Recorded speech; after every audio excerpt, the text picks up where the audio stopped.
Assalamualaikum warahmatullahi wabarakatuh. Waalaikumsalam. Waalaikumsalam warahmatullahi wabarakatuh. Salam sejahtera untuk kita semua dan sahabat sejati. Tidak lupa kita mengucapkan ciri khas dari penyemangat untuk guru PJOK. Salam Penjas. Ya. Terima kasih. Tentunya yang pertama kami berharap dan berdoa di masa pandemi COVID-19 yang makin meluas di negeri tercinta bahkan di dunia. Semoga Allah Tuhan Yang Maha Kuasa melenyapkan coronavirus yang sedang mewabah di dunia dan khususnya di negeri tercinta. Dan marilah pula kita sama-sama bermohon kepada Allah Tuhan Yang Maha Kuasa untuk memberikan kesembuhan yang sempurna tentunya bagi orang-orang tercinta yang saat ini sedang terjangkit COVID-19. Tentunya dengan kesembuhan yang tidak menyisakan rasa nyeri sedikit pun. Baik, sahabat sehati guru pendidikan jasmani di seluruh Nusantara, kali ini merupakan episode kedua dari seri webinar Guru Belajar, pembelajaran tatap muka terbatas yang diluncurkan oleh P4TK, Penjas dan BK, dan tema yang akan kita bincangkan pada kesempatan kali ini yaitu berpikir kritis, kreativitas, dan literasi dalam pembelajaran PJOK. Mungkinkah itu? Nanti kita akan bincangkan sama-sama dengan narasumber yang ada. Sahabat sehati, guru pendidikan jasmani sudah berada di hadapan saya, khususnya dua narasumber hebat. Saya akan menyebutkan yang pertama Bapak Dr. Sugito Adiwarsito, MPD. Apa kabar Pak Gito? Good, baik. Alhamdulillah. Kemudian yang kedua, Ibu Dr. Dewi Setiawati, MPD. Apa kabar, Bu? Salam sehat dan bugar. Salam sehat dan bugar. Sahabat sehati, kedua narasumber yang hebat yang sangat dirindukan oleh sahabat sehati guru Penjas ini merupakan widya suara dari P4TK, Penjas dan BK. Yang pertama kita coba mengorek sedikit ataupun banyak boleh yang berhubungan dengan narasumber pertama kita. Kita ke Pak Gito dulu. Apa kabar Pak Gito? Baik. Baik ya. Agak-agak greges tapi baik. Agak-agak greges. Mungkin AC-nya terlalu dingin di ruangan. Iya. Selain segudang kesibukan yang berhubungan dengan tugas rutin di kantor ya, sebagai widya suara, bisa diceritakan tidak kesibukan apalagi yang saat ini sedang digeluti atau sedang intens dilakukan? Silakan Pak Gito. Ini pertanyaan justru yang paling susah nih pertama kali yang mesti dijawab. Belajar. Jadi memanfaatkan kondisi apapun untuk belajar. Yang kedua itu berusaha untuk memberi manfaat bagi orang lain apapun. Saya pernah membantu misalnya 3 tahun lalu ada poco-poco pemecahan rekor poco-poco internasional. Nah, peringatan tahun ketiga ini kita akan membuat virtual word dance poco-poco. Nanti akan dibuat TikTok-nya. Kita akan undang sekian banyak selebritis TikTok untuk memperagakan itu. Sekarang sedang persiapan. Banyak orang-orang hebat yang ada di sana. Saya supporter saja. Soalnya seperti itu. Yang kedua, saya ini agak rajin juga membantu olahraga kompetitif di senam. Kemarin kantor kita ini dipakai untuk seleknas tim SEA Games. Saya tidak membantu apa-apa, membantu menyiapkan tempat, membantu memastikan jaringan internetnya bagus, nyiapin teh manis, paling itu yang bisa. Tapi lagi-lagi gitu, yang pasti saya hanya bisa berharap agar apa yang saya lakukan bermanfaat buat orang lain. Begitu ya? Iya. Oke. Dua event besar yang saat ini Pak Gito sedang intens ada di sana. Tapi intinya tadi ya, ternyata ada satu pernyataan yang sangat menarik. Dalam keadaan apapun berusaha untuk membuat atau bermanfaat untuk orang lain, begitu ya? Ya, ya. Oke. Dan belajar pastinya. Dan belajar. Baik. Mungkin saya tidak akan menguak lebih banyak lagi nih Pak Dito. Cukup dua saja membuat kita geleng-geleng kepala. Karena beliau itu adalah supporter orang-orang hebat ya. Kalau supporter orang-orang hebat, artinya beliau sebenarnya lebih hebat dari supporternya. Yang kedua ini kalau di Wijaya Suara Penjas P4TK adalah orang yang paling TOP BGT karena beliau adalah satu-satunya perempuan yang gagah di sana. Bu Dewi, apa kesibukan selain kebidaisuaraan yang dilakukan saat ini? Boleh diceritakan dong? Ya, baik Mas Abdullah, karena memang kebetulan kami bertiga ini berasal dari alma mater yang sama, gitu ya. Kemudian satu angkatan, mungkin ini juga informasi dari kami, gitu ya. Kesibukan selain Widya Iswara ya nggak banyak sih, hanya rutin insya Allah menjaga kebugaran, apalagi di masa bersepeda. Ya, salah satunya adalah bersepeda, baik itu sendiri maupun komunitas. Itu saja yang kesibukan di luar kewidaiswaraan. Kemudian tadi sudah disampaikan, perempuan satu-satunya, masih satu-satunya. Mudah-mudahan ada kesempatan, mungkin Bapak Ibu Guru Penjas yang dalam hal ini perempuan bisa menemani saya di ruangan UWI Penjas, ditunggu kehadiran. Itu saja mungkin Mas Abdullah. Terima kasih. Ternyata memang rata-rata kesibukan selain rutinitas hari-hari yang kita jalani sekarang sedang boomingnya bersepeda. Tentunya tujuannya satu, tidak untuk menambah berat badan. Iya betul. Tidak untuk menambah berat badan. Baik, yang pertama mungkin saya ingin mendapatkan informasi lebih jauh tentang Penjas. Sebelum kita lebih umum tentang Penjas, sebelum kita pada bahasan tentang critical thinking, creativity dan literasi dalam pembelajaran PJOK. Biasanya Pak Gito, saya coba ke Pak Gito dulu ya, Bu Dewi ya. Oke. Ini mulai nih beneran, deg-degan nih. Biasanya apapun yang akan kita lakukan, kita harus berorientasi pada tujuan yang akan kita capai ya. Sebenarnya kalau di dunia kepenjasan atau pendidikan jasmani, olahraga dan kesehatan itu gambaran untuk tujuannya itu seperti apa Pak gitu ya, sehingga nanti kalau kita melihat atau mendapatkan gambaran tentang tujuan itu, maka Penjas itu penting atau tidak. Kira-kira begitu Pak Gito, mohon pencerahan tentang pentingnya Penjas atau tujuan yang bisa dicapai melalui pendidikan jasmani. Ini dua pertanyaan sekaligus. Karena akan sambung. Oke, Pak Abdullah, terima kasih teman-teman semua di P4TK Penjas LBK memberi kesempatan kepada saya untuk ikut menyampaikan sesuatu. Saya nggak tahu persis ini akan bermanfaat atau tidak, tapi saya yakin gitu bahwa sekecil apapun semoga memberi manfaat kepada teman-teman yang nantinya akan sempat menonton atau memperhatikan podcast ini. Saya ada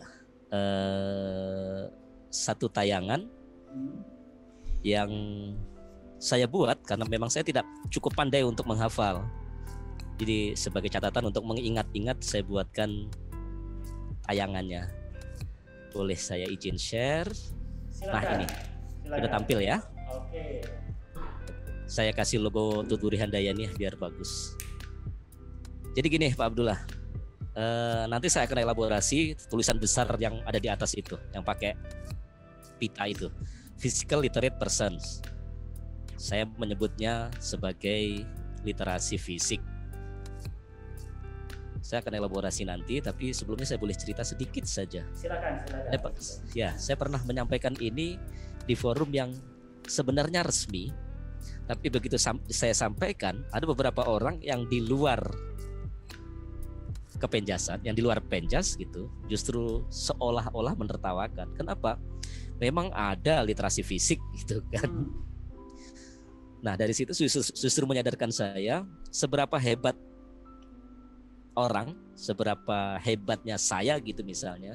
Tetap ada sisi-sisi yang kalau kita tidak mempelajari, kita tidak tahu, ya kita tidak menjadi hebat gitu. Artinya apa? Saya bisa menerima itu dengan baik. Artinya apa? Ketika pengetahuan ini kita sampaikan ke orang di luar penjas, orang penjas sih oke, setuju semua, tujuannya begini, manfaatnya begini, nanti pentingnya begini. Tapi orang yang di luar sana kan belum tentu. Ketika belum tentu, kita tidak boleh langsung memaksakan bahwa ini penting, ini memang ada, kalian harus ngerti, nggak boleh. Artinya apa? Mereka belum cukup membaca, mereka belum cukup mendapatkan informasi, mereka belum cukup mendapatkan pengalaman. Sehingga wajar ketika, mohon maaf tadi sedikit menertawakan. Jadi, tapi nggak apa-apa. Begitu juga ketika ada informasi sesuatu yang saya tidak tahu, toh mereka juga harus bisa menerima bahwa saya memiliki disiplin ilmu yang berbeda gitu. Artinya saya juga tidak harus merasa bodoh di antara mereka. Jadi cycle literate persons, penjas diberikan kepada anak-anak didik mulai dari TK sampai SD, kemudian SMP, SMA, bahkan perguruan tinggi gitu. Kita ini sedang mempersiapkan mereka untuk memiliki literasi secara fisik. Anak-anak yang secara fisik memiliki literasi. Memahami literasi itu kan tidak hanya paham baca, paham angka, tetapi kita memahami bahwa mereka punya apa terkait dengan sesuatu itu, dan kemudian dapat memanfaatkannya sebagai apa. Saya kan dari bela diri sebelumnya. Kalau saya memiliki tangkisan atas ini, tangkisan atas seperti ini karena mencegah pukulan yang ke arah muka saya sehingga tertepis dan meleset. Tapi ketika kaki yang naik gitu, hammer kick gitu, saya nggak mungkin lakukan itu. Literasi saya yang diajarkan oleh guru saya adalah saya gunakan ini. Ini tidak kuat, tidak cukup kuat karena kaki bebannya lebih berat. Mungkin saya lebih baik menghindar. Bagaimana menghindar? Saya harus menggunakan 1 atau 2 tangan. Itu adalah cycle literate. Jadi literasi fisik saya. Nah kita PJOK, guru-guru, Bapak dan Ibu guru, memberikan pembelajaran itu kepada peserta didik kita. Kita yakinkan betul bahwa mereka memiliki itu. Jadi kalau tadi nggak hanya ini loh gitu. Jadi jangan terbatas roll depan loh. Saya kok tidak membayangkan gitu, begitu roll depan padahal nanti gunanya untuk main bola, kalau di sliding lawannya biar bisa dive roll, biar selamat gitu. Tiba-tiba sikap awal, pelaksanaan gerak, sikap akhir gitu. Kenapa? Karena yang diajarkan di sekolah ya hanya itu gitu. Padahal ada shoulder roll, ada spinning roll, ada dive roll yang ala harimau itu gitu. Nah ini semua yang kemudian menjadi orientasi kita.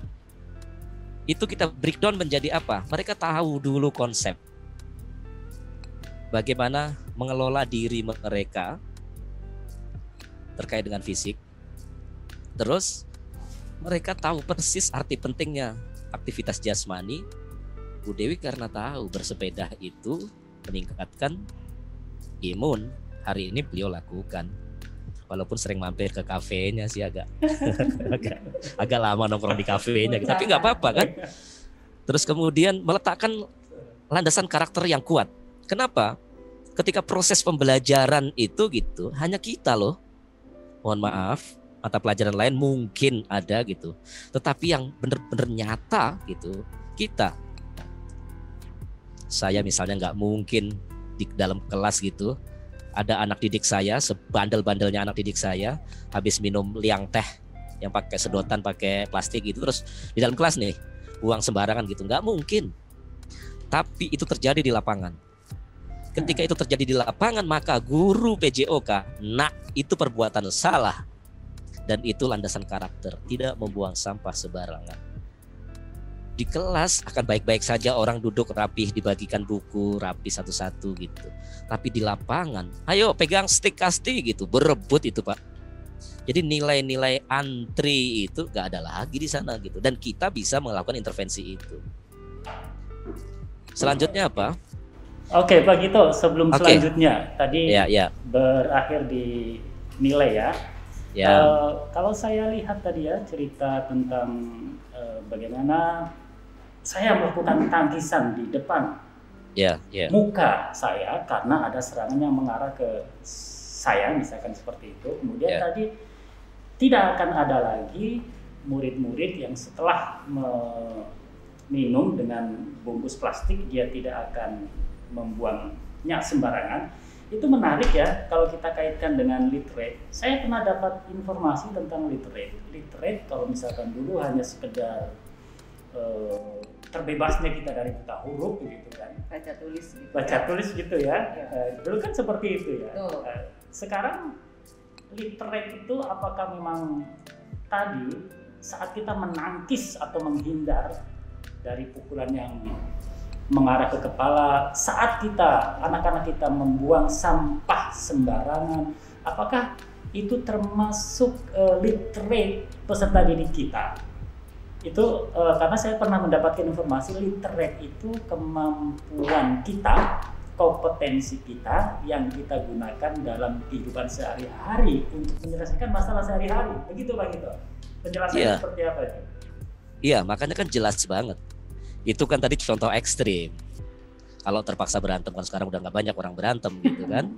Tapi sebenarnya gitu banyak contoh yang bisa kita gunakan untuk meyakinkan bahwa apa yang kita berikan di sekolah sebagai literasi fisik yang harus dikuasai oleh peserta didik, itu yang kemudian bisa dimanfaatkan dalam kehidupan nyata. Itu catatan pentingnya. Sehingga apa?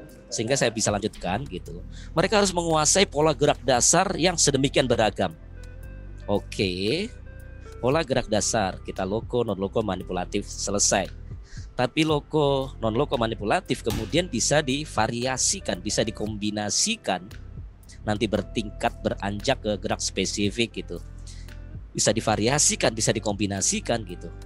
Kenapa itu harus dikuasai? Tadi untuk menyelesaikan permasalahan nyata sehari-hari gitu.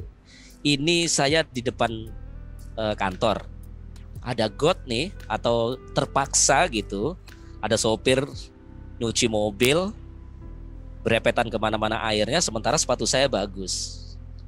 Saya nggak mungkin pengen kena itu. Pekerjaan yang saya lakukan, mohon maaf, reaksi yang saya lakukan adalah saya dulu pernah diajari loh namanya galloping. Artinya galloping itulah yang kemudian saya lakukan. Kenapa? Karena saya terliterasi secara fisik. Kenapa kalau lompat 2 gitu mungkin saya nggak sampai, tapi galloping dengan ancang-ancang dengan setengah slide itu mungkin akan lebih jauh. Nah, hal-hal semacam inilah yang kemudian tidak hanya dikuasai keterampilannya, tapi juga pengetahuan dasar dan kemudian bagaimana menerapkan itu menghadapi situasi yang sesungguhnya. Yang kedua, keterampilan gerak atau motor skills. Ketika gerak dasar ini dikuasai, pada saatnya nanti mereka harus bermain. Pada saatnya nanti mereka, mohon maaf gitu, harus bertanding. Pada saatnya nanti mereka harus menggunakan sesuatu untuk pekerjaannya. Maka yang diperlukan adalah menempatkan dasar-dasar gerak tadi ke dalam keterampilan yang lebih bermanfaat. Dan itu dikembangkan gitu. Yang selanjutnya adalah menciptakan suasana rekreatif.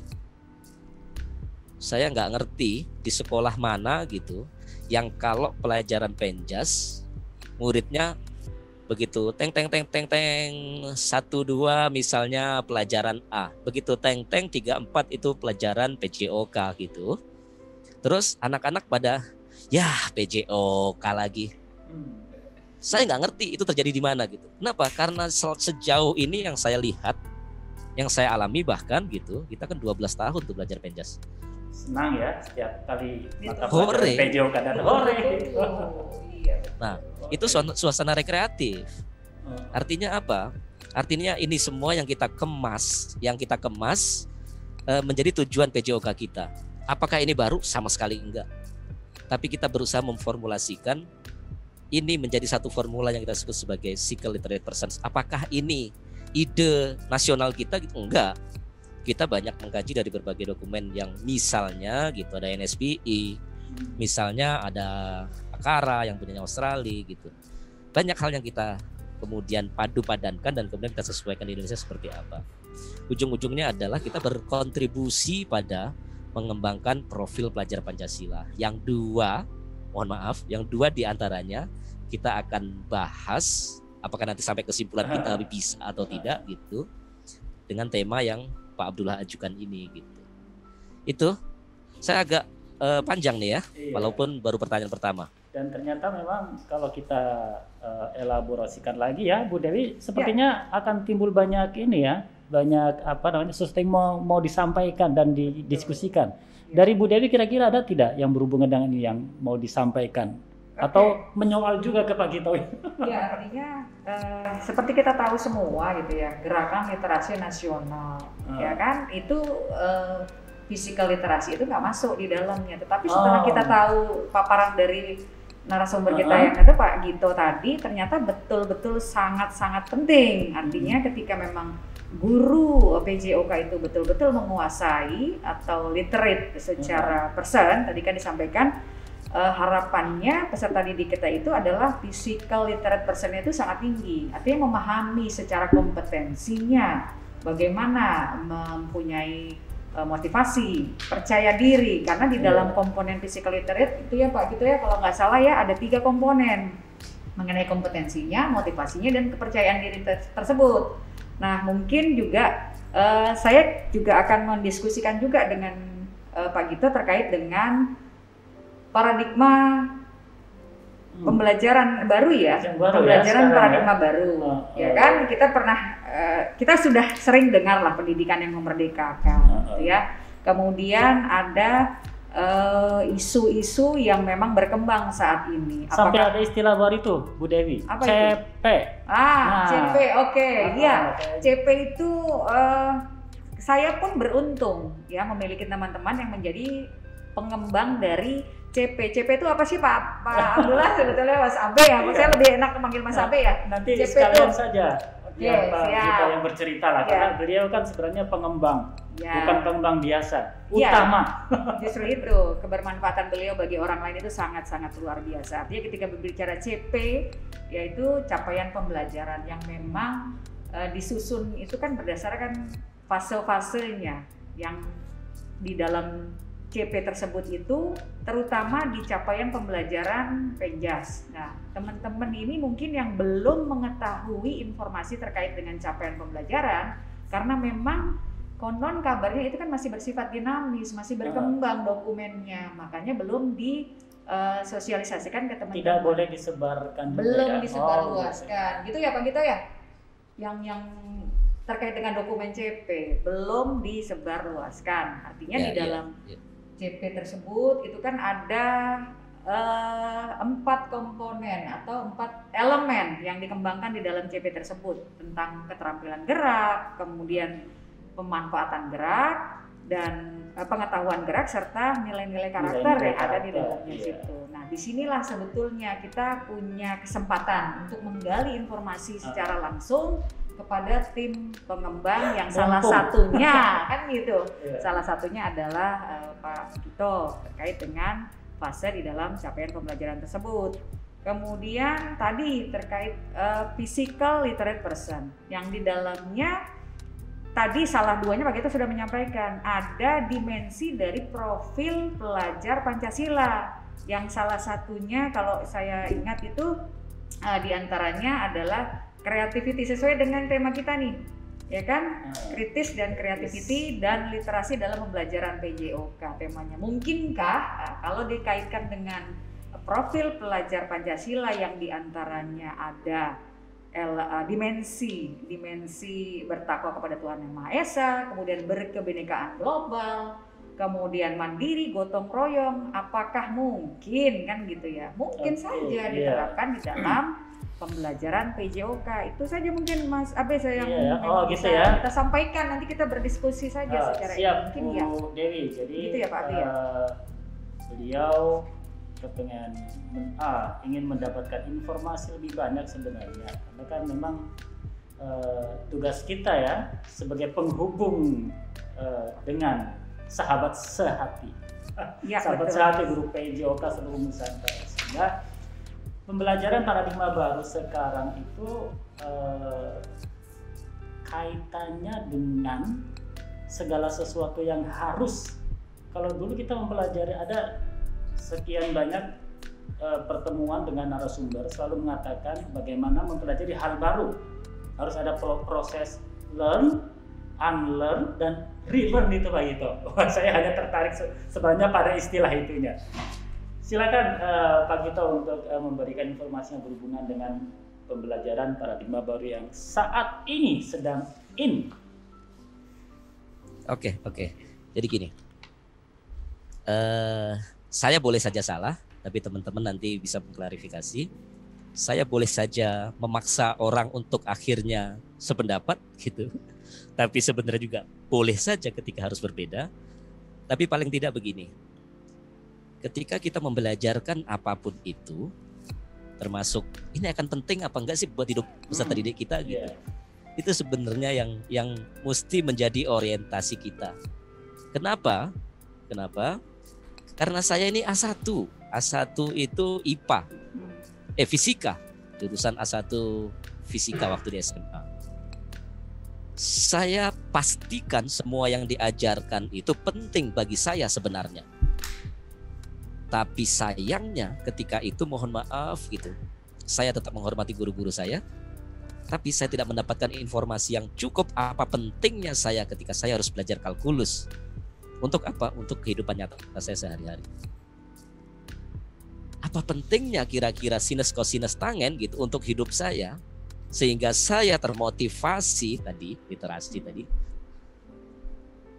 untuk mempelajari itu. Kimia gitu dipaksa-paksa, reaksi kimia menjumlahkan angka-angka, dibagi ini bagi itu, kalau nomor atomnya begini nanti naik, prosesnya akan turun. Oke, itu semua penting, tapi saya tidak mendapatkan informasi yang cukup apa pentingnya pembelajaran itu untuk saya. Nah, teman-teman PJOK, teman-teman sehati, istilah Pak Ade, Sahabat sehati. kita pastikan betul kita apapun itu bermanfaat untuk kehidupan nyata mereka sehari-hari sepanjang hayatnya. Daily living utilization. Jadi jangan hanya berorientasi pada misalnya anak saya biar ikut O2SN dan kemudian biar menang menjadi atlet nasional. Di awal tadi saya sampaikan saya sangat aktif di senam. Saya beberapa kali mengantar tim nasional ke kejuaraan dunia, ke World Championship, ke World Games, bahkan hanya Olimpiade saja yang belum. Tapi mengantarnya hanya sampai bandara, setelah itu pulang. Siapa yang diantarkan begitu? Saya aktif di sana gitu, tapi saya berpikir mestinya Penjas tidak diorientasikan hanya ke sana. Apakah itu tidak boleh? Boleh karena saya penganut saya suka ketika olahraga kompetitif di negeri ini maju. Tapi tidak kemudian memaksa semua peserta didik untuk mempelajari sinus kosinus tangen kalkulus yang kemudian mohon maaf gitu, manfaatnya tidak diceritakan dengan baik kepada saya, sehingga motivasi belajar saya belum tentu menjadi baik dan kemudian hasil belajar saya menjadi akhirnya seperti Gito sekarang ini gitu. Oke. Untuk kehidupan nyata sehari-harinya, untuk lifelong competitive utilization, kita persiapkan mereka tidak hanya berkompetisi ke dalam cabang-cabang olahraga tertentu, tapi juga bagaimana bersaing mereka itu dalam kehidupan nyata. Kalau saya suruh milih gitu, ada 2-3 orang gitu, mana yang pintar cerita, mana yang tidak pintar cerita, tapi tiga-tiganya pintar gitu, ya saya akan pilih yang pintar cerita. Kenapa? Dia ada kesempatan untuk mengajak orang lain memahami sesuatu yang dipikirkan, bukan yang pendiam gitu. Misalnya, nah di PJOK seperti apa? Ketika saya memerlukan tukang pasang bohlam di atas itu gitu, fleksibilitasnya yang satu kaku gitu, Keberaniannya ya. lagi dengan jangkauannya bagus gitu. Saya pilih yang jangkauannya bagus lah. Untuk mendapatkan karyawan itu, kita perlu apa? Oh, anak didik saya ini kita persiapkan bagaimana melatih peregangan, melatih, nah, fleksibilitas. Hari ini kan kita dalam kondisi pandemi nih. Ketika semua orang ribut-ribut gitu, ternyata orang yang memiliki daya tahan lebih bagus, yang latihannya lebih bagus, itu jauh lebih baik tingkat imunnya dibanding orang yang jarang latihan. Nah, contoh-contoh inilah yang kemudian memberikan gambaran kepada kita gitu. Berikan sesuatu yang bermanfaat untuk kehidupan nyata mereka. Jangan hanya sekedar lewat materi disampaikan dengan cara yang memang sudah patronnya seperti dulu gitu, kemudian selesai. Yang terakhir adalah rekreasional. Tadi sudah saya singgung, mereka itu perlu aktivitas lain yang tidak membosankan, karena bagaimanapun juga dalam kondisi seperti ini HP itu akhirnya membosankan juga, games itu akhirnya membosankan juga. Ini kita alami. Nah, oke, dari sana saya akan mulai bergeser dan menjawab ini. Pertanyaan mengenai pendidikan yang memerdekakan dan seterusnya tadi. Oke, kita mulai dari awal. Saya tuliskan kata innovation di sana. Jadi pendidikan yang memerdekakan, Ki Hajar Dewantoro kan konsepnya sedemikian rupa hebat. Tapi seringkali ditinggalkan karena memang mungkin gitu sumber informasinya tidak tersedia dengan baik. Saya saja juga baru terakhir-terakhir ini ikut baca, ikut nonton filmnya gitu. Ya, tapi nggak apa-apa, paling tidak saya tahu itu. Tapi sebenarnya kenapa mesti merdeka gitu? Karena sebenarnya ini persyaratan. Persyaratan untuk apa? Untuk bisa melakukan inovasi. Jadi Pak Presiden kan pernah menyampaikan, pendidikan di Indonesia itu mestinya memberi tempat persemaian bagi peserta didik untuk melakukan inovasi yang tidak hanya itu saja, begitu saja. Ketika tuntutannya adalah inovasi, maka tidak mungkin orang melakukan inovasi dengan cara dikekang, dengan dibatasi gitu. Kalau kayak begini ya harus baris, kalau kayak begini ya menghadap ke depan, kalau namanya nyimak guru ya ngapu rancang gitu. Itu contoh-contoh yang kemudian dari formasi saja kita perlu melakukan perubahan. Kenapa? Memberi peluang peserta didik untuk mobile ke sana kemari, melakukan diskusi, bahkan memberi contoh, menunjukkan kepada gurunya, menunjukkan kepada temannya yang apa yang dia mampu, dia bertanya karena tidak ada sekat-sekat. Nah, kalau saya di depan ngajar, terus yang lainnya duduk ngadep ke saya gitu. Semua merhatiin saya, kepalanya nengok ke saya semua, saya nanti itu sama sekali tidak mencerminkan kemerdekaan. Nah, yang diminta adalah ketika mau ada inovasi, maka berikanlah kemerdekaan.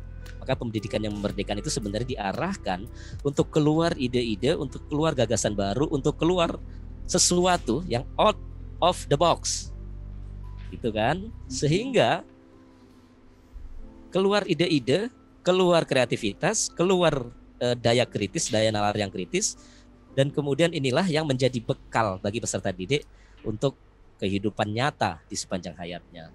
Itu yang memerdekakan. Pak Gito, nah, ya. Mohon maaf disela. Ini menarik ya berhubungan dengan inovasi ini, karena kita bergerak di dunia kepenjasan. Kira-kira bisa tidak memberikan gambaran real tentang contohnya seperti apa ya pembelajaran di PJOK yang mampu membuat peserta didik kita menjadi anak yang inovasi gitu kan, menjadi inovator di masa depan. Kira-kira seperti apa gambarannya? Terima kasih Pak Gito. Sebenarnya sih ada kewajiban bagi kita semua, artinya seluruh guru, tidak hanya guru PJOK, tapi kemudian guru PJOK akan mengambil peran di mana. Tapi itu nanti aja kita ceritakan gitu. Yang selanjutnya adalah contoh realnya akan seperti apa. ketika saya terpaksa harus menulis modul gitu misalnya ya. Penulis sebelumnya mungkin akan menuliskan begini, latihan 1, latihan 2, latihan 4, latihan 5, kemudian games gitu kan. Dan itu dari dulu ketika SD kan begitu. Lempar, tangkap, lempar, tangkap, lempar, pukul, lempar, lari, terus habis itu main kasti gitu kan. Nah, yang kita pikirkan mesti begini, bukan inovasi menghasilkan produk sesuatu, tapi menghasilkan pemikiran, buah pemikiran yang mungkin saja tidak ada di otak gurunya, tetapi ada di otak peserta didiknya. Sehingga di modul saya akan tuliskan begini. Setelah kalian mendapatkan 3 contoh permainan dalam mengembangkan gerak, menangkap dan melempar, ciptakanlah permainan di dalam kelompok kalian. Terus guru-guru di negeri ini pasti ngomong, gak mungkin Pak, apalagi anak-anak kelas bawah gitu. Ya kalau jawabannya selalu nggak mungkin gitu, ya kita tetap harus terpenjara. Kalau jawabannya selalu nggak akan gitu, ya tetap nggak ada inovasi. Tapi kalau kita mau mencoba begitu saja, terus kemudian dibarengi dengan pesimistis seperti itu gitu, ya sudah nggak akan beranjak kita. Makanya perlu apa? Makanya perlu tadi perbaikan yang ekstra agak dipaksakan gitu. Kenapa? Kalau nggak begitu nggak akan berpindah kita, Terus sayangnya juga gitu. Tadi kalau ditanya itu apa penjas itu penting, apa juga urusannya dengan critical thinking, creativity gitu. Literasi gitu ya. Nah itu aneh lagi tuh nanti, seolah-olah penjas nggak penting, penjas cuma ketawa-tawa pun sebenarnya penting kok. Gitu. Karena apa? Karena ada rekreasional tadi gitu. Iya. Dan di seluruh dunia ini orang kan nggak ada yang membantah pentingnya rekreasional. Kan gampang sebenarnya jawabannya gitu. Nah tapi kita nggak boleh marah sebagai makhluk PJOK. Kita nggak boleh marah. Kenapa? Orang perlu pemahaman itu. Upaya yang dilakukan oleh P4TK sedikit demi sedikit memahamkan ini gitu. Itu menjadi upaya terbaik yang bisa kita lakukan. Itu dan ini menjawab bahasan mengenai apa tadi yang ditanyakan dulu nomor 3? Iya, berhubung dengan capaian pembelajaran yang sekarang sedang menjadi isu ya Bu Dewi ya. Setelah memerdekakan apa tadi? Yang sesuai dengan tingkat kemampuan. Sesuai dengan kemampuan awal peserta didik. Ya, jadi gini. Sedang dilangsungkan program sekolah penggerak. Salah satu agenda di dalamnya adalah mempersiapkan kurikulum yang diperbaharui. Terus di dalamnya itu sedang tren ungkapan mengenai teaching at the right level gitu kan.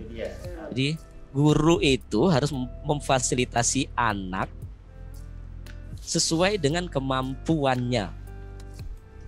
Terus pertanyaannya, apa iya di PJOK begitu? Pertanyaannya lagi, gak mungkin lah Pak muridnya banyak gitu kan. Gak mungkin lah Pak peralatannya gak mencukupi. Gak mungkin, ya semua serba gak mungkin. Tapi sebenarnya prinsip one size not fit for all itu hampir semua kita tahu. Kalau namanya saya dengan ukuran saya seperti ini, baju ukuran S oke. Tapi mohon maaf kalau dipakai siapa yang gak gedean di situ? Wendy gitu. Sorry Wen, ini bukan body shaming, tapi memang agak nyela-nyela badan gitu kan. Gak mungkin akan digunakan untuk Wendy jaket saya yang bagus ini gitu. Artinya apa? Gak cukup.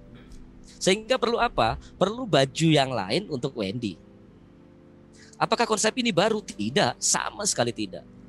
Contoh gampang kan, 6 orang berkumpul, berat sekian, tinggi sekian, BMI-nya sekian, berat sekian, tinggi sekian, BM-nya sekian. Divonis yang ini terlalu kurus, yang ini terlalu gemuk, yang ini over, apa istilahnya tuh? Yang berat badan berlebih. Overweight. Nah, overweight.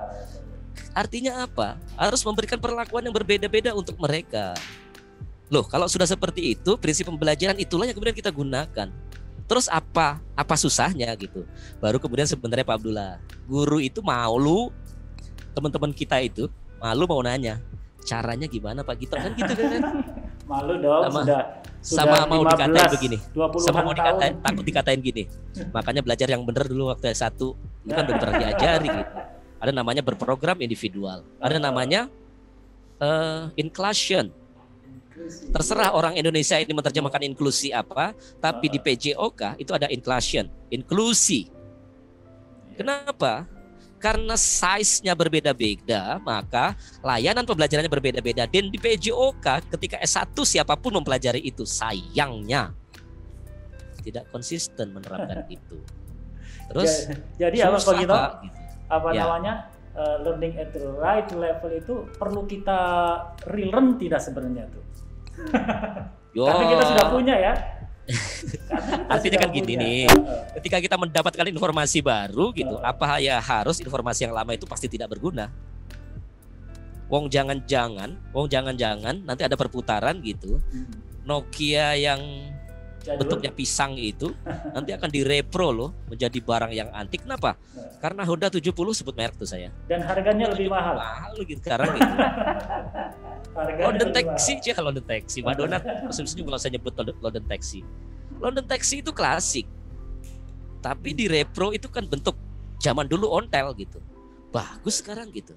Artinya apa? Nggak mesti sesuatu yang baru kemudian menghilangkan yang lama, dan kita punya itu. Sekarang masalahnya adalah bagaimana kita berkomitmen untuk menerapkan itu. Oke. Apa selanjutnya? Bu Dewi masih ingat tadi tentang CP ya? Capaian CP. pembelajaran. Pembelajaran yang mesti Ada diinformasikan. elemen-elemen di dalamnya, ada Oke, fase-fase. Kenapa sih teman-teman itu kan mengembangkan capaian pembelajaran untuk mewujudkan Profil, pembelajaran ya? yang lebih baik kan gitu. Oke.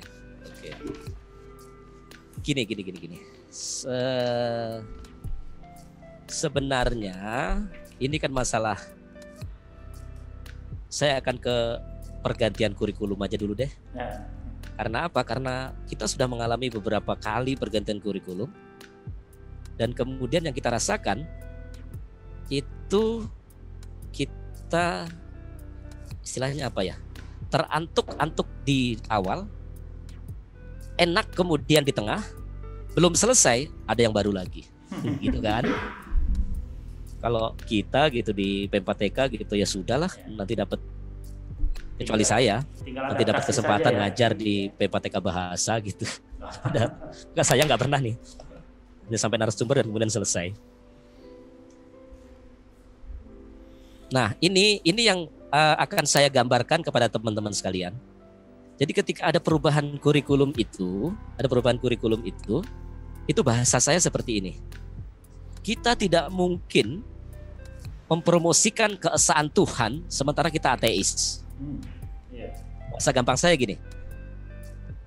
Ya gimana mungkin berkoar-koar tentang kurikulum tapi sebenarnya diri lu nggak percaya gitu. Iya kan? Ateis kan nggak percaya adanya Tuhan, tapi dia promosi bahwa Tuhan itu Maha Esa, Tuhan itu Maha Agung. Kita beribadah hanya untuknya, tidak diperanakan dan tidak beranak. Gak mungkin itu. Makanya yang kita mulai dari pertama apa dulu? Kita yakini saja. Kita yakini bahwa ini perbaikan. Perbaikan apa? Perbaikan negeri ini. Melalui apa? Melalui perbaikan kurikulum. Pertama yakin itu dulu. Yang kedua apa? Yang kedua, ketika kita ada di dalamnya dan kita bisa masuk untuk kemudian bercerita gitu. Misalnya, saya gitu apa langsung oke CP, siap CP saya akan bantu. Enggak.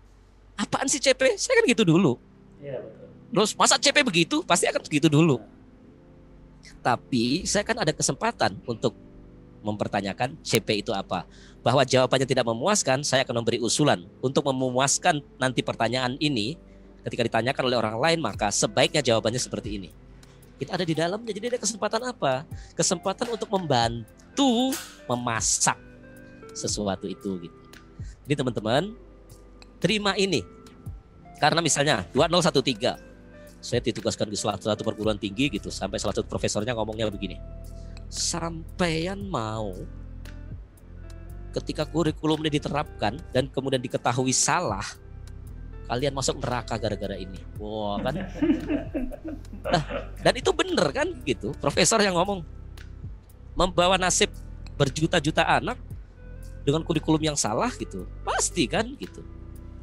Tapi dalam pelaksanaannya kan tetap diterapkan. Gak ada pilihan kan. Ketika tetap diterapkan, apa tidak lebih baik? Oke, saya masuk di dalam. Bahkan nanti ketika pembelajaran PJOK itu harusnya tidak hanya demonstrasi dan kemudian komando, tetapi juga menggunakan resiprokal, inklusi, berprogram individual. Kan saya sempat menyampaikan itu sehingga ada perbaikan di dalamnya. Nah, kesempatan itulah yang kemudian saya pribadi saya ambil. Jadi jangan menjadi ateis ketika teman-teman mau mengkampanyekan keesaan Tuhan. Dan yakinilah bahwa yang dilakukan adalah perbaikan. Bahwa ada sesuatu yang kurang baik menurut kita dan belum tentu benar juga, itu baru menurut kita gitu. Ketika kita ada di dalamnya, kita bisa melakukan perbaikan bersama-sama. Memberikan informasi yang cukup kepada rekan sejawat kita, atau sebelumnya kita justru sudah harus menguasai informasi yang cukup dari tim pengembang kurikulum. Misalnya di periode sebelumnya kita punya 8 standar nasional pendidikan. Itu ada di Undang-Undang Sisdiknas. Mengubah itu akan susah. Jadi kalau misalnya menyepadankan profil pelajar Pancasila dengan SKL, mau nggak mau kita juga harus berhadapan dengan pengubahan standar kompetensi lulusan digantikan dengan profil pelajar Pancasila, dan itu prosesnya lama. Pasti akan ada cara lain yang profil pelajar Pancasila yang tetap dipelihara dengan baik sebagai bagian dari Renstra Kemendikbud gitu. Jadi profil pelajar Pancasila ini kan profil pelajar negeri ini, seluruh negeri ini yang memiliki kemampuan global tetapi juga berkarakter Pancasila. Itu tidak serta-merta menjadi SKL. Kenapa? Karena mengubah standar kompetensi lulusan berarti akan mengubah Sisdiknas. Artinya apa? Mungkin saja akan diposisikan sebagai target antara nanti yang mana yang duluan. Tim pengembang seharusnya sudah memikirkan itu. Oke. Yang kedua, kita masuk ke capaian pembelajaran. Capaian pembelajaran sekarang. Ya, oke. Tadi karena sudah terlanjur ditanyakan, saya masuk saja langsung ke capaian pembelajaran. Gampangnya seperti ini sajalah. Kita ini ada di Parung. Kita mau ke Pulau Gadung. Destinasi akhir kita itu adalah Pulau Gadung. Itu capaian kita gitu. Untuk menuju Pulau Gadung, maka ada terminal yang harus kita lalui. Satu, P4TK Penjas dan BK 06 menuju ke Parung. Itu adalah tujuan 1. Tujuan 2, Lebak Bulus. Tujuan 3, Lebak Bulus, Pulau Gadung. Artinya apa? Tujuan 1, tujuan 2, tujuan 3 dirangkai menjadi satu. Itu yang disebut sebagai alur tujuan. Alur tujuan apa? Ke Pulau Gadung. Jadi memahaminya sesederhana itu sebenarnya. Apakah ini sudah pernah kita lakukan di kurikulum sebelumnya? Kan sama saja. Ketika SKL, standar kompetensi lulusan itu, profil anak SD nanti ketika menyelesaikan kelas 6 adalah seperti ini, maka dicicil di kelas 1 seperti apa, kelas 2 seperti apa, kelas 3 seperti apa, 4, 5, 6 seperti apa, profil terakhir itulah yang kemudian sebagai Pulau Gadungnya gitu. Sama, hanya saja kemasannya menjadi seolah-olah seperti silabus. Jadi tidak usah bingung bahwa sekarang sedang terjadi kebingungan di beberapa orang gitu, di beberapa kalangan gitu. Ya memang sesuatu yang baru, harus bingung dulu gitu, tiba-tiba ngerti semua. Dan kita kan berkeyakinan bahwa nggak semua yang baru terus disampaikan ke orang bisa diterima begitu saja dan kemudian pasti selesai. Ya nggak mungkin lah gitu. Artinya itu bukan sesuatu yang aneh, tapi kita pelajari pelan-pelan. Bahwa nanti ada perkembangan lebih lanjut, kita akan terus diskusikan itu. Tapi intinya kita yakini betul bahwa ini sebenarnya sesuatu yang baik yang akan membuat pelajar Indonesia ini memiliki profil yang khas ala negeri ini. Saya ketika diminta untuk membantu menyusun, saya ini lebih sering menjadi tukang ketik sebenarnya dibanding penyusun gitu. Bagian ketik lah pokoknya. Berusaha untuk memasukkan karakteristik mapel PJOK. Artinya apa? Artinya yang berbeda dengan mata pelajaran lain. Dan tapi juga mungkin saja ada yang sama, misalnya di pelibatan peserta didik. Pelibatan peserta didik tadi. Kalau saya sebagai guru gitu, saya memberikan contoh 2 permainan gitu. Saya akan mintakan peserta didik, ayo kalian bagi kelompok, kalian bikin games, kalian bikin permainan yang orientasinya adalah kalian belajar pola gerak dasar. Lokomotor manipulatif kita jelaskan itu. Kan mereka terlibat untuk itu gitu. Dan itu nilai-nilai yang ada di dalam pembelajaran. Kita semua bisa lakukan itu gitu. Kalau kita mau keluar sedikit dari patron yang tadi loh, innovation. Terus kemudian pembelajaran di PJOK itu harus mempertimbangkan karakteristik peserta didik. Kadang-kadang kan kita gagah-gagahan tuh, individual program gitu kan, atau resiprokal, atau penugasan, komando, banyak. Kalau disuruh nulis RPP dulu kan gitu tuh. Tapi tidak ngerti sebenarnya karakteristik peserta didiknya seperti apa. Baca belum bisa. Terus misalnya tidak memiliki bekal keterampilan, bekal gerak dasar yang cukup untuk dapat menguasai materi selanjutnya. Artinya apa? Ini kita pertimbangkan.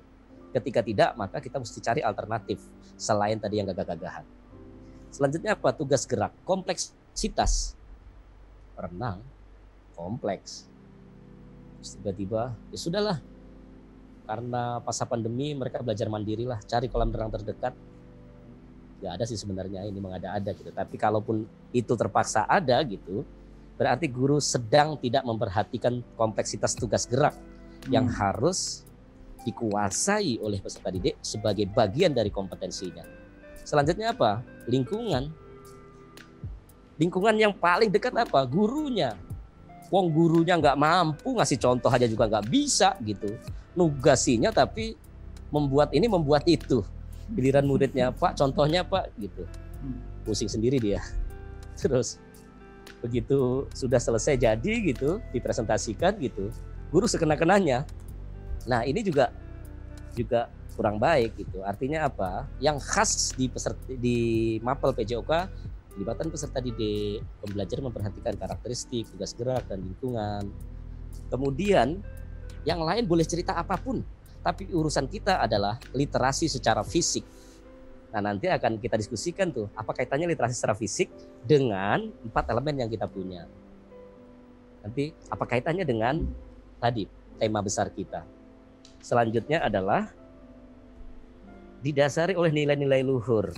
Untuk menuju apa? Menuju profil pelajar Pancasila. Jadi orientasi kita memang ke sana karena profil akhirnya adalah tujuannya adalah Pulau Gadung tadi. Jadi kita tidak melenceng kemana-mana. Nah teman-teman sekalian, mungkin saja di mata pelajaran tertentu sampai 15 elemen atau 8 elemen atau bahkan hanya 2 elemen atau 3 elemen. Tapi di Penjas kita sempat desain 5, mohon maaf.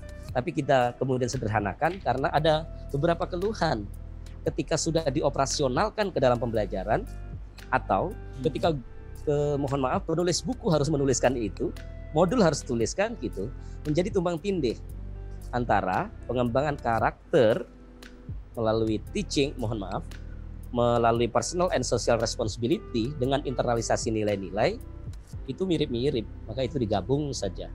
Artinya apa? Kita memiliki 4 elemen. 1 keterampilan, gerak, 2 pengetahuan, gerak, 4 pemanfaatan gerak, dan kemudian pengembangan karakter dan internalisasi nilai-nilai. Dari sini dulu, sepertinya sudah sangat panjang apa yang kita ceritakan. Nanti kalau kebanyakan yang dengarnya makin pusing. Iya. Ada yang perlu kita lakukan? Ya, baik. Terima kasih. Sepertinya apa yang dijelaskan yang berhubungan dengan paradigma pembelajaran atau pembelajaran paradigma baru ini, sepertinya informasi-informasi yang harus kita terima yang didapatkan dari luar, ataupun kalau misalkan bentuknya semacam pelatihan, ternyata hanya satu kalau menurut saya ya, hanya bagaimana kita beradaptasi dengan informasi-informasi baru itu, karena secara konten sepertinya sama begitu ya Pak Gito ya, secara konten sama. Baik, kita beralih ke Bu Dewi. Yes. Masih bernafas? Masih bernafas. Masih bernafas. Bu Dewi, ini ibu yang sering berhubungan, berkolaborasi, dan mungkin sering banyak diskusi juga dengan teman di lapangan ya Bu Dewi ya. Ada fenomena seperti ini bahwa kebanyakan sepertinya akan sama kedudukannya dengan pada umumnya ini. Banyak pertanyaan-pertanyaan dari sahabat sehati kita nih, Penjas Nusantara. Mereka banyak melontarkan pertanyaan-pertanyaan yang hanya berhubungan dengan bagaimana cara melakukan keterampilan. Bagaimana cara melakukan keterampilan? Sebenarnya ini fenomena apa nih Bu Dewi? Iya, baik. Mas Abdullah, artinya ketika memang tadi kita menyimak apa yang sudah disampaikan oleh Pak Gito gitu ya, terkait dengan pembelajaran paradigma baru, apapun itu, artinya perubahan kurikulum itu tidak sepenuhnya berubah. Jadi sebetulnya kan pengembangan dari kurikulum yang sudah ada. Ya, ketika berbicara tadi capaian pembelajaran, mungkin tadi melengkapi informasi dari yang sudah dipaparkan oleh Pak Gito. Capaian pembelajaran itu kan nanti teman-teman sahabat sehati itu akan mengenal istilah-istilah fase-fase dari capaian pembelajaran tersebut. Nah, ketika tadi sudah disampaikan oleh Pak Gito bahwasannya itu disesuaikan dengan karakteristik dari peserta didik.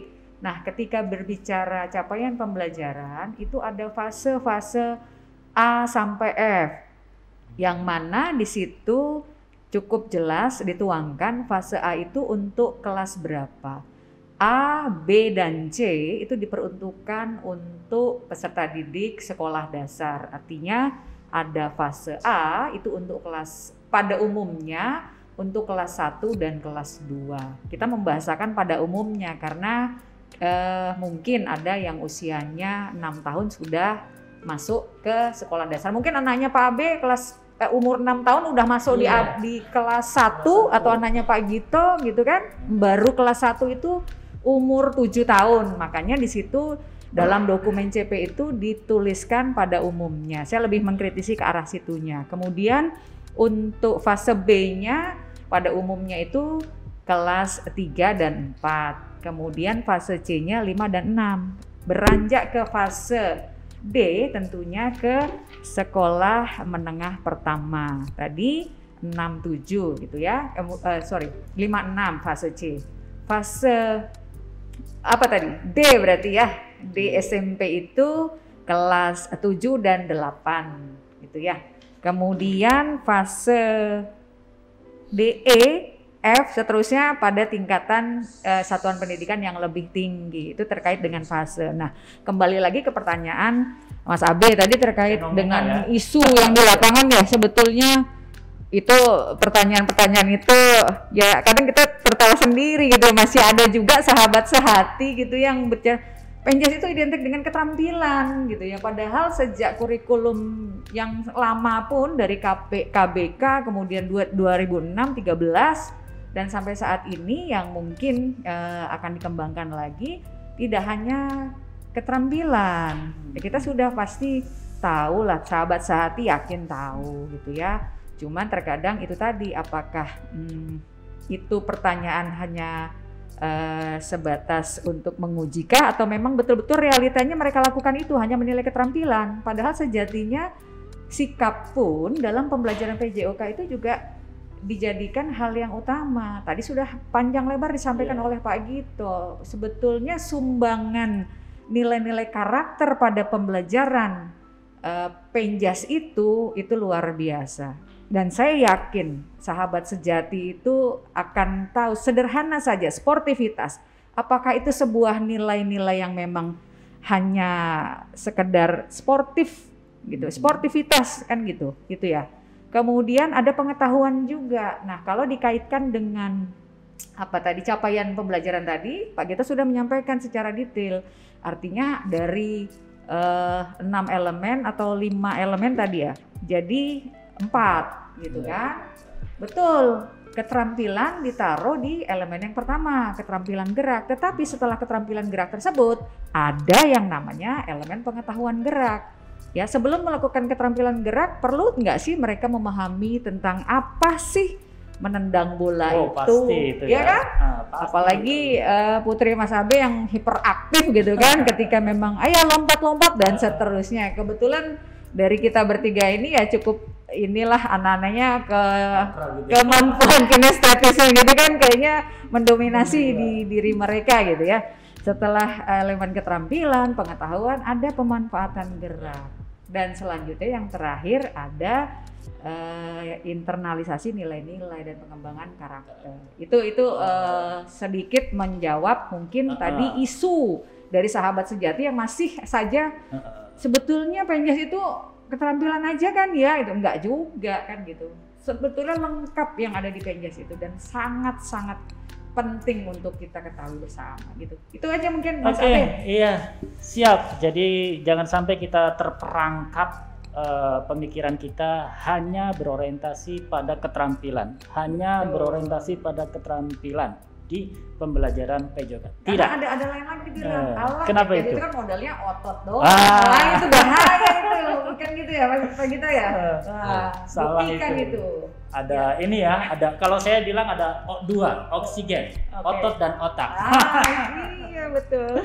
Baik, jadi dengan penjelasan tadi dan rumusan CP yang sudah lengkap dari keterampilan, pengetahuan, pemanfaatan gerak, kemudian internalisasi karakter dan interaksi nilai-nilai, sebenarnya itu akan mendongkrak nilai PJOK Pak Gito ya, akan mendongkrak nilai PJOK. Nah, sekarang sebenarnya kalau saya tangkap dari pembicaraan kita yang sudah kita selesaikan, ini kita akan menyudutkan tema kita.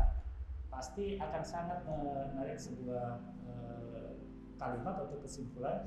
Ini saya tujukan ke Pak Gito nih. Nah, sehingga pada satu kesimpulan, apakah nih PJOK mampu memberikan andil pada penanaman berpikir tingkat kritis, kemudian pada daya kreativitas dan literasi. Itu bagaimana Pak Gito? Ya. Kita ini unik sebenarnya. Uniknya begini. Kadang-kadang saya gitu misalnya bingung ketika ada tujuan pembelajaran seperti ini, saya mau mencapainya dengan cara apa ya? Kebingungan saya itu kemudian saya alihkan dengan cara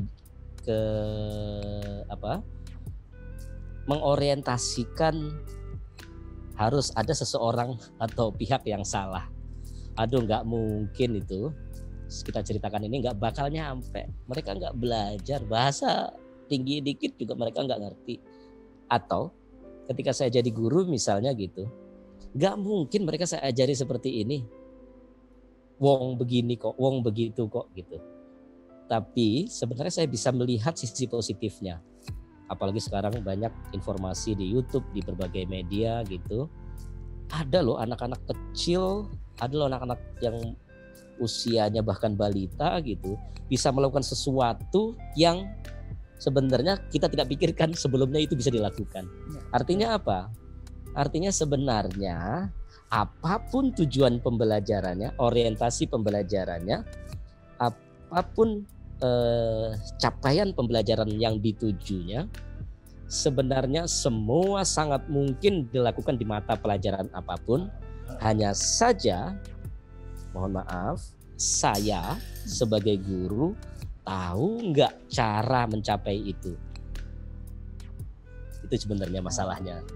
Misalnya gini, kita belajar ini kan hanya 2 scope aja. Yang pertama adalah learning area.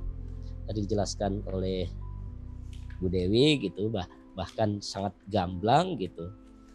Ada elemen keterampilan gerak, pengetahuan gerak, pemanfaatan gerak, dan kemudian pengembangan karakter dan internalisasi nilai-nilai.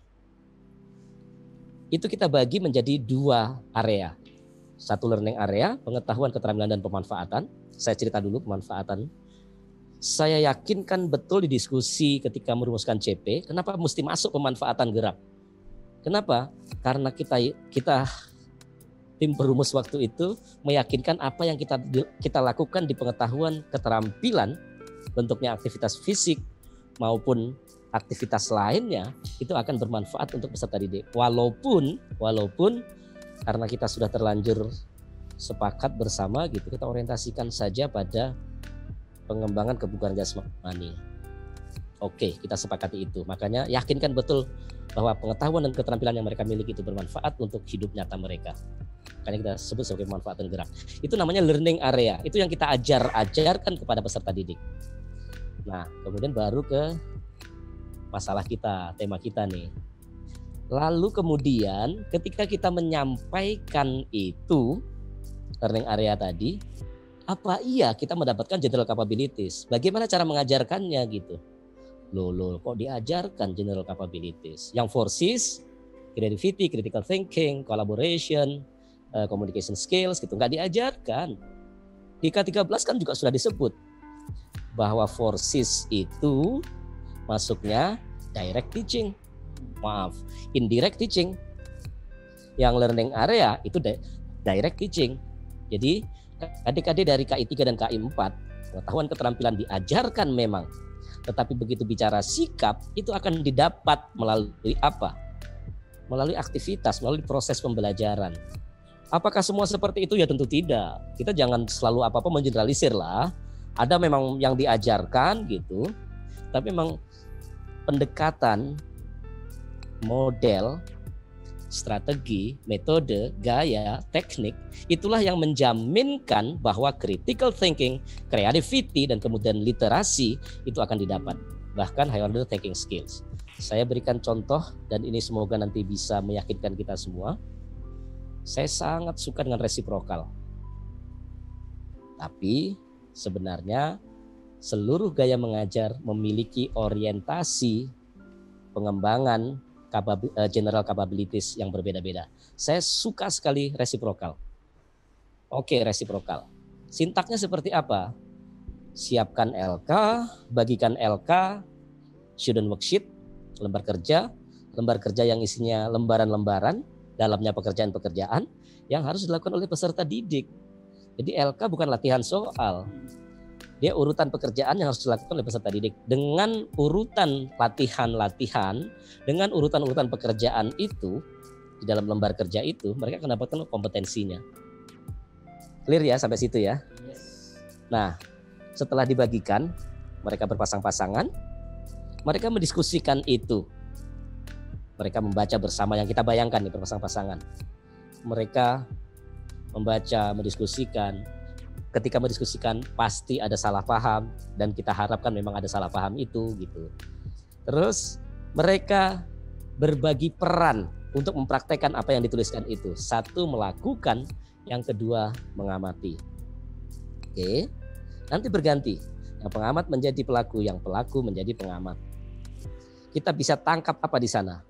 Satu, apakah ada collaboration di sana? Jelas. Ketika mereka diskusi, mereka salah paham. Ketika mereka menjadi pengamat dan kemudian melihat pelaku, diperlukan daya apa? Daya kritis. Untuk apa? Membandingkan antara yang di lembar kerja, kriteria gerak yang ada dengan apa yang dilakukan oleh peserta didik yang menjadi pasangannya. Dan itu critical thinking. Dan itu ya nalar yang kritis itu. Ini kemuliaan. Terus kenapa? Aduh Pak susah. Nah susah itu jadi masalah sebenarnya. Bukan nggak bisa. Bukan PJO kan nggak ada critical thinking. Bukan. Susahnya itu yang kemudian nggak pernah dicoba. Jadi kemudian dianggapnya nggak bisa. Critical thinking. Yang kedua creativity. Kalau creativity harus menghasilkan barang gitu. Ya mungkin saja nggak ketemu di pembelajaran yang tadi contohkan. Tapi kalau creativity itu orientasinya adalah problem solving, ketika terjadi permasalahan berdua gitu, mereka kemudian mencari solusi bersama-sama, itu kreativitas pemecahan permasalahan, dan itu lebih berguna dibanding hanya menghasilkan benda tertentu, misalnya apa tuh kalau zaman kita dulu, paper atau yang dikumpulkan dari koran itu apa tuh? Clipping. Apa gitu. Nah, itulah yang kemudian kita berusaha praktekkan sebagai guru PJOK, dan itu dilakukan terus-menerus sehingga apa? Mereka terbiasa untuk itu. Apakah dalam waktu sebulan, 2 bulan, 3 bulan bisa? Enggak bisa. Tapi bisa kan? Harusnya bisa. Artinya coba perbaiki gitu. Thomas Alva Edison menemukan lampu pijar setelah mungkin 1000 kali kesalahan. Kalau dia nyerah di 999 gitu, gak akan ketemu kita hari ini dengan lampu pijar. Bagaimana dengan literasi? Literasi di awal tadi kita sudah sebut, ketika kita memiliki pengetahuan kemudian menerapkan, oke, saya memiliki pengetahuan tentang kriteria gerak yang harus dilakukan oleh pasangan saya. Kenapa? Karena tadi kita baca bersama-sama. Sehingga dari sana saya bisa menggunakan untuk apa? Untuk menyalahkan teman saya. Oh, bahasa kasarnya gitu. Untuk mengkritisi apa yang dilakukan teman saya bahwa itu tidak sesuai dengan gerakan yang diminta di LK. Kalau sudah seperti ini, saya menyalahkan pasangan saya itu sesuai dengan informasi yang saya baca sebelumnya. Kita diskusikan bersama-sama. Anak yang begini menerapkan kondisi seperti itu di dalam kehidupan nyata terbiasa, dan itu disebut sebagai literate. Artinya apa? Guru harus memberikan penguatan. Jangan resiprokal tapi guru nggak memberi makna apa-apa gitu. Pada ibu, teman-teman sekalian, banyak kemuliaan-kemuliaan dalam pembelajaran jangan kita kerdilkan dengan ulah kita sendiri. Jadi apa-apa yang sudah kita pelajari, kita ceramahkan, kita diskusikan, kita tulis-tuliskan, kita koar-koarkan gitu. Seringkali kita tidak pede untuk menerapkan itu. Kenapa? Karena berbagai kendala. Kita balik sekarang, coba saja dulu. Itu maksudnya. Coba saja dulu, dan kita juga jangan terlalu muluk-muluk, karena profil pelajar Pancasila yang isinya 6 elemen itu, kita hanya diminta paling tidak mengambil 1, 2, atau 3 saja, itu sudah sangat bagus. Kenapa? Yang kita hadapi adalah murid yang sama. Kalau sekarang ini saya guru, murid saya adalah Dewi dan Abdul gitu kan. Dia kan berdua juga belajar PKN. Jadi ketakwaan, budi pekerti ada di sana sudah. Belajar agama. Terus belajar matematika. Artinya apa? Masing-masing mata pelajaran itu kemudian membawa profil tadi, membawa elemen profil tadi untuk ditanamkan kepada peserta didik. Nah, saya guru Penjas ngapain gagah-gagahan 6 gitu. Toh nanti saya harus ngukur seberapa baik keberhasilan saya. Kontribusi saya terhadap proyek nanti akan seperti apa. Ya sudah, ambil aja 2 misalnya. Personal, sosial. Makanya di general capabilities kita, di pengembangan karakter kita sudah clear banget tuliskan personal and social responsibility. Orang memiliki 2 tanggung jawab terhadap dirinya dan tanggung jawab sosial, itu cukup. Itu masih banyak komponennya, tapi kita ambil 2 saja, kemandirian, gotong royong. Terus yang lainnya Pak, yang lainnya biar aja mata pelajaran lain. Sasarannya toh sama gurunya, jangan kita sibuk-sibuk gitu. Tapi ketika ditanya apakah Penjas bisa membangkitkan critical thinking, membangkitkan creativity, dan kemudian literasi, sudah dijawab dengan clear. Oke, terima kasih. Mohon maaf. Assalamualaikum warahmatullahi wabarakatuh. Waalaikumsalam warahmatullahi wabarakatuh. Siap. Jadi intinya capaian yang akan dapat oleh peserta didik yang berhubungan dengan karakter sekalipun sebenarnya dapat dicapai melalui mata pelajaran apapun ya. Apalagi di Penjas. Tadi beliau sudah banyak membicarakan dan contohnya begitu kan, bagaimana membedakan untuk memunculkan nilai karakter dengan pembelajaran indirect teaching. Ya, dengan pembelajaran indirect, dengan penerapan sekian banyak gaya mengajar, sehingga nilai-nilai critical thinking, creativity, dan literasi dalam pembelajaran PJOK akan sangat-sangat bisa didapatkan di sana. Terjawab pertanyaan ya. Ternyata sudah clear yang kita bicarakan selama ini. Baik, waktu mungkin yang memisahkan kita di episode kedua seri webinar P4TK, Penjas dan BK. Nanti terakhir untuk Pak Gito dan Bu Dewi, ada closing statement-nya, singkat-singkat saja, jangan terlalu banyak. Sebelumnya saya ucapkan banyak terima kasih kepada Dr. SAW Sugito Adiwarsito MPD. Ini mengerikan kalau disingkat. Dr. SAW Sugito Adiwarsito MPD dan Dr. Dewi Setiawati atas bincang-bincang kita kali ini. Tentunya bincang-bincang kali ini syarat dengan makna tentang pendidikan. Apalagi tadi beliau juga menyinggung tentang